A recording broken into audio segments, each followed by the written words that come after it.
नमस्कार मंडळी, मिशन टेटमध्ये तुम्हा सगळ्यांचं खूप खूप स्वागत. आज आपण इंग्रजी ग्रामरमधला एक असा टॉपिक बघणार आहोत जो खूप महत्त्वाचा आहे, पण अनेकांना थोडा कन्फ्युजिंग वाटतो, आणि तो म्हणजे प्रेपोजिशन्स. चला तर मग तुमचा टीचर टू एलिजिबल टीचर होण्याचा हा प्रवास आमच्यासोबत यशस्वी करूया. तर पहिला आणि महत्त्वाचा प्रश्न, टेट परीक्षेमध्ये प्रेपोजिशन्स खरंच डोकेदुखी ठरतात का? मला माहितीये खूप जणांना हा भाग जरासा अवघड वाटतो. कुठे इन वापरायचं, कुठे ऑन लावायचं, कन्फ्युजन होतंच. पण आता अजिबात चिंता करायची नाही, कारण आज आपण सगळे मिळून यावर एकदम सोप्या पद्धतीने मात करणार आहोत. बरं, ही समस्या सोडवण्यासाठी आपल्याला आधी हे समजून घ्यावं लागेल की प्रेपोजिशन म्हणजे नेमकं काय असतं. एक सोपी गोष्ट लक्षात ठेवा, प्रेपोजिशन म्हणजे एक व्याकरणाचा पूल किंवा दुवा. आता बघा, जसा एक पूल नदीच्या दोन काठांना जोडतो अगदी तसंच प्रेपोजिशन हे वाक्यामधल्या नाम किंवा सर्वनामाला दुसऱ्या शब्दांशी जोडण्याचं काम करतं. किती सोपं आहे. आणि आता एक सगळ्यात इंटरेस्टिंग गोष्ट, आणि खरं सांगायचं तर सगळा गोंधळ इथेच सुरू होतो. तो म्हणजे इंग्रजी आणि मराठीतला फरक. बघा, आपण मराठीत काय म्हणतो? टेबलावर, झाडाखाली, म्हणजे आपलं शब्दयोगी अव्यय शब्दाला चिटकून म्हणजे शेवटी येतं. पण इंग्रजीमध्ये बरोबर उलटं होतं. ते म्हणतात ऑन द टेबल, म्हणजे प्रेपोजिशन शब्दाच्या आधी येतं. आणि हाच तो फरक आहे जो आपल्याला नीट समजून घ्यायचा आहे. खरं तर याचं उत्तर त्याच्या नावामध्येच दडलेलं आहे. प्रेपोजिशन हा शब्द फोडून बघा. प्री म्हणजे काय? आधी. आणि पोझिशन म्हणजे स्थान. झालं की ज्याचं स्थान, पोझिशन, नामाच्या किंवा सर्वनामाच्या आधी प्री आहे, ते झालं प्रेपोजिशन. आहे की नाही सोपं? आता कधीच विसरणार नाही. चला तर मग आता पायापक्का करायचा आहे, तर प्रेपोजिशन्सचे जे 3 मुख्य प्रकार आहेत ते आपण एकदम सोप्या भाषेत समजून घेऊया. रेडी? हे बघा, प्रेपोजिशन्सचं संपूर्ण जग या 3 मुख्य खांबांवर किंवा पिलर्सवर उभा आहे. पहिला आहे सिम्पल, दुसरा कंपाऊंड आणि तिसरा कॉम्प्लेक्स. या तिसऱ्याला फ्रेज प्रेपोजिशन्स असं सुद्धा म्हणतात. आपण एक एक करून सगळे बघूया. सुरुवात करूया सगळ्यात सोप्या प्रकारापासून, सिम्पल प्रेपोजिशन्स.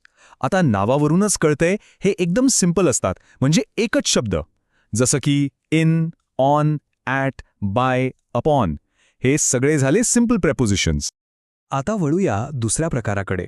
तो आहे कंपाऊंड प्रेपोजिशन्स. आता हे सुद्धा दिसायला एकच शब्द असतात, पण ते बनतात कसे माहितीये? एका शब्दाला ए किंवा बी सारखा एक उपसर्ग, म्हणजे आपण ज्याला प्रिफिक्स म्हणतो, तो लावून हे तयार होतात. उदाहरणार्थ, बी आणि हिंड हे 2 भाग एकत्र आले की तयार होतो बिहाइंड. इंटरेस्टिंग आहे ना? आणि आपला तिसरा आणि शेवटचा प्रकार आहे कॉम्प्लेक्स किंवा फ्रेज प्रेपोजिशन्स. इथे काय होतं की 2 किंवा 3 शब्द मिळून एक ग्रुप तयार होतो, आणि तो अख्खा ग्रुप एकाच प्रेपोजिशनसारखं काम करतो. म्हणजे शब्दांचा एक गटच असतो हा. जसं की इन स्पाइट ऑफ किंवा बिकॉज ऑफ, हे पूर्ण एकत्रच वापरायचे असतात. चला, आता जे काही आपण शिकलो ते एका नजरेत पटकन बघून घेऊया. हा तक्ता बघा. यात तुम्हाला 3ही प्रकार, सिम्पल, कंपाऊंड आणि कॉम्प्लेक्स, त्यांची रचना कशी आहे आणि त्यांची उदाहरणं काय आहेत हे सगळं एकत्र दिसेल. यामुळे डोक्यात एकदम फिट बसेल. ओके, आतापर्यंत आपण थेअरी बघितली, पण आता येतोय या सेशनचा सगळ्यात मजेदार आणि महत्त्वाचा भाग, म्हणजे अशा काही सोप्या आणि फनी ट्रिक्स ज्या वापरून तुम्ही सगळ्यात कन्फ्युजिंग प्रेपोजिशन सुद्धा सहज लक्षात ठेवू शकाल. म्हणजे नियम पाठ करायचं ताणच नाही. सगळ्यात जास्त गोंधळ होतो तो वेळेबद्दल बोलताना, इन, ऑन की ॲट. तर त्यासाठी ही ट्रिक बघा, द टाइम ट्रायंगल. हा त्रिकोण लक्षात ठेवा. सगळ्यात मोठा काळ, जसं की महिना किंवा वर्ष, त्यासाठी वापरायचं इन. त्यापेक्षा लहान म्हणजे एखादा विशिष्ट दिवस किंवा तारीख, त्यासाठी ऑन. आणि सगळ्यात लहान म्हणजे एकदम अचूक वेळ, त्यासाठी वापरायचं ॲट. लक्षात ठेवा, A for accurate, T for time. At म्हणजे ॲक्युरेट टाइम. सोपं आहे ना? आणखी एक जोडी जी खूप त्रास देते, बिसाइड आणि बिसाइड्स. यातला फरक कायमचा लक्षात ठेवण्यासाठी एक सोपी गोष्ट. बिसाइड म्हणजे बाय द साइड ऑफ, म्हणजेच च्या बाजूला. आता याला फक्त एक एस जोडा, शब्द झाला बिसाइड्स, आणि त्याचा अर्थ पूर्ण बदलून होतो इन ॲडिशन टू, म्हणजेच याशिवाय. पाहिलंत? फक्त एका एसचा खेळ आहे सगळा. चला, भरपूर शिकून झालं, ट्रिक्स पण बघितल्या. आता वेळ आली आहे प्रॅक्टिसची. आपण जे काही शिकलो ते खरंच समजले का हे तपासायला हवं. टीईटी परीक्षेत जसे प्रश्न विचारले जातात, अगदी तसेच काही प्रश्न आपण आता सोडून बघूया. एक गोष्ट लक्षात घ्या, परीक्षेमध्ये प्रेपोजिशन्सवर साधारणपणे 3 प्रकारचे प्रश्न येतात. एकतर तुम्हाला रिकामी जागा भरायला सांगतात किंवा वाक्यातली चूक शोधायला सांगतात किंवा एखाद्या फ्रेजचा प्रेपोजिशनचा अर्थ विचारतात. आपण या सगळ्या प्रकारच्या प्रश्नांचा सराव करणार आहोत. तर हे आहेत पहिले 2 प्रश्न. पहिला आहे the old woman buried the pot dash a tree आणि दुसरा divide the sweets dash Ram and Shyam. जरा विचार करा, काय येईल या रिकाम्या जागांमध्ये? थोडा वेळ घ्या. ठीक आहे, आता पुढचे 2 प्रश्न बघूया. तिसरा आहे ही फेल्ड डॅश हिज लेझीनेस आणि चौथ्या प्रश्नात तुम्हाला चूक शोधायची आहे. वाक्य आहे I will meet you in Monday. यात काय चुकलंय शोधा बघू. चला आता पटापट उत्तरं बघूया. पहिल्या वाक्यात येईल अंडर, कारण झाडाच्या खाली, सिंपल.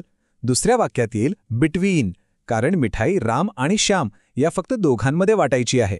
तिसऱ्या वाक्यात कारण दिलं आहे, त्याच्या आळशीपणामुळे, म्हणून इथे येईल ड्यू टू. आणि चौथ्या वाक्यातली चूक सापडली का? इन मंडे नाही, ऑन मंडे पाहिजे. आठवली का आपली ट्रेक? On the day. दिवसांसाठी आणि तारखेसाठी नेहमी ऑन वापरायचं. बरोबर आली का तुमची उत्तरं? बघा, अशा प्रकारे नियम आणि ट्रिक्स वापरल्या की प्रेपोजिशन्स किती सोपे वाटायला लागतात.